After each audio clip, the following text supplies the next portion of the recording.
बिस्मिल्लाहिर्रहमानिर्रहीम, अस्सलाम वालेकुम। मैं हूं डॉक्टर सबा, एक दफ़ा फिर आपके साथ। बहुत सारे सवाल, गर्मी का सीज़न। पहली चीज़ ये कि ग्लूटाथायोन ग्लूटाथायोन क्या होता है, ग्लूटाथायोन किसको लगवाना चाहिए, क्या ग्लूटाथायोन वाकई रंग गोरा करता है, ग्लूटाथायोन को कब रिपीट करना है। तो आज हमारी वीडियो इसी के मुतालिक है, तो वीडियो को एंड तक लाजमी देखिएगा। हम इन सारे सवालों को एड्रेस करेंगे। तो जनाब, सबसे पहली चीज़ है कि ग्लूटाथायोन के बारे में एक बात समझें कि ये एक दवाई नहीं है, इसमें 3 अमीनो एसिड्स शामिल हैं। ठीक है, ग्लूटामीन है, सिस्टीन है और उसके साथ ग्लाइसिन जो है, ये 3 चीज़ें इसमें शामिल होती हैं। उसके साथ ये बनता है गोली की फॉर्म में और इंजेक्शन की फॉर्म में, दोनों सूरतों में अवेलेबल होता है। अब हम आते हैं इसके, सबसे पहले हम स्किन के बेनिफिट्स पे बात करेंगे और फिर उसके बाद हम आपको बताएंगे कि ये और आपके लिए क्या करता है।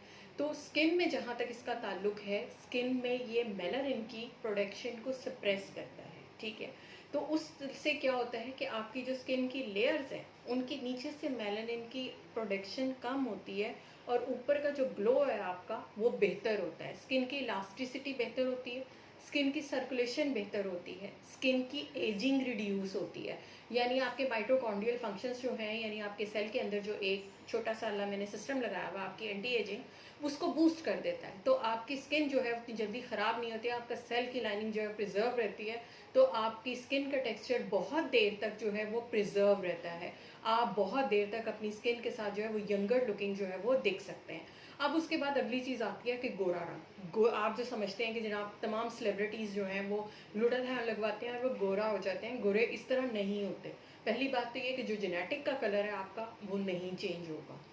1 से 2 स्किन टोन का फ़र्क पड़ता है, वो भी उस सूरत में कि आप लॉन्ग अरसे तक इसको मेंटेनेंस पे रखते हैं और मेलानिन लॉन्ग टर्म के लिए सप्रेस रहता है, तो तब आपकी स्किन में 1 to 2 टोन फ़र्क पड़ता है। आप ये सोचेंगे कि मैं 1 to 7 के आपकी जंप अप हो जाएगा और आप बिल्कुल ही स्किन कलर चेंज कर लेंगे, ऐसा बिल्कुल नहीं होता। तो हाँ, इलास्टिसिटी बेहतर होगी और उसके साथ साथ आपका टेक्सचर बेहतर होगा। अब हम आते हैं इस ग्लूटाथायोन और क्या करता है। तो ग्लूटाथायोन, जहाँ मैंने आपको बताया कि आपका एंटी एजिंग सबसे बड़ा बूस्टिंग है, उसके साथ ही ये सेल के डिकेइंग को कम करता है। यानी आपके जिस्म में जहाँ कहीं भी सेलुलर डैमेज बहुत ज़्यादा है, उसको रोकेगा। आर्थराइटिस के जो पेशेंट्स होते हैं, उनके लिए एंटी इन्फ्लामेटरी है। अगर बड़ी उम्र की खवातीन इसको यूज़ करती हैं तो इसके ड्यूअल इफेक्ट्स आएंगे, उनकी स्किन भी बेहतर होगी और उसके साथ उनके घुटने भी बेहतर हो जाएंगे।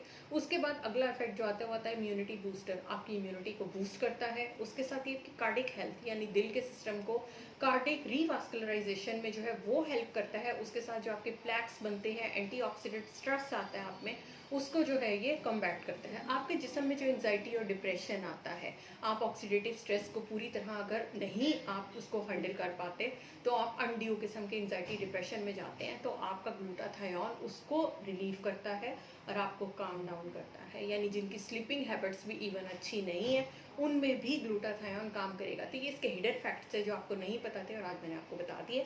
तो अब उसके बाद हम आते हैं कि इसको लेने का क्या तरीका होता है। ये बूस्टिंग इंजेक्शंस हैं। आपको मंथली ट्वाइस और thrice needed as per your consultant recommendation आपको इसको लेना पड़ता है। ठीक है, आपको कितनी ज़रूरत है, क्या है, इसका फैसला आपके कंसल्टेंट ने करना है। खुद से लगाने में ना ये घर में इस तरह लिए जा सकते हैं कि इंजेक्शन आप कहीं लगा लें। ये एक दवाई है और दवाई को दवाई के तौर पे ही इस्तेमाल करना है। जहाँ तक गोलियों का ताल्लुक है, आपकी कोई कॉन्ट्राइंडिकेशन नहीं है, अपने मौलिक से मशवरे से आप इसको भी यूज़ कर सकते हैं। आपके इसके मुतालिक कोई भी सवालात हों, ग्लूटाथायोन की एक वीडियो ऑलरेडी मेरे चैनल पे मौजूद है, आप चाहें तो उसको भी देख सकते हैं। तो ये फ़िलहाल के सवालात थे जो हमने एड्रेस कर दिए कि गोरी रंगत नहीं होगी, हाँ स्किन का टेक्सचर बेहतर होगा और स्किन की टोन थोड़ी बेहतर होगी। तो ये एक मेन कंसर्न था जिसको मैंने आपके एड्रेस किया है। तो कोई सवाल हो तो आप पूछ सकते हैं, फिर मिलेंगे किसी नई वीडियो में। हाँ, एक और चीज़ जो आपको खाने की चीज़ें हैं कि ग्लूटाथायोन जो लोग अफोर्ड नहीं कर सकते, उन्होंने मेरे से स्पेशली पूछा था तो घर में किस तरह खाएं। सबसे बड़ी चीज़ जो ग्लूटाथायोन का सोर्स है वो है आपका प्याज, आपका लहसुन, है जो सल्फर कंटेनिंग चीज़ें हैं उनमें प्याज है, लहसुन आता है, ब्रोकली यानी क्रूसीफेरस वेजिटेबल्स जो हैं जिनमें ब्रोकली शामिल है, कैल्प शामिल है, उसके साथ आपका स्पिनच शामिल है। इन चीज़ों में vitamin C is a good source of vitamin C, लेकिन किसी हद तक आपके ग्लूटाथायोन की एब्जॉर्प्शन को बेहतर करता है। टमाटर इज़ अ गुड सोर्स, टमाटर आप ले सकते हैं। ब्रोकली की फैमिली यानी जो हरी वाली गोभी होती है, वो आपका एक बहुत अच्छा सोर्स है। जो खवातीन घर में मौजूद हैं, अफोर्ड नहीं कर सकते, उनके लिए ये नेचुरल चीज़ें हैं कि वो ले सकते हैं। दही इज़ अ गुड सोर्स, आप दही ले सकते हैं, दही एब्जॉर्प्शन को बेहतर करती है। तो ये थी तमाम उन लोगों के लिए कि जो लोग केमिकल्स पे नहीं जाना चाहते तो वो घर पे अपना ग्लूटाथायोन कैसे बेहतर करें। तो फिर मिलेंगे किसी नई वीडियो के साथ, तब तक के लिए अपना बहुत ख्याल रखिएगा। अल्लाह हाफ़िज़।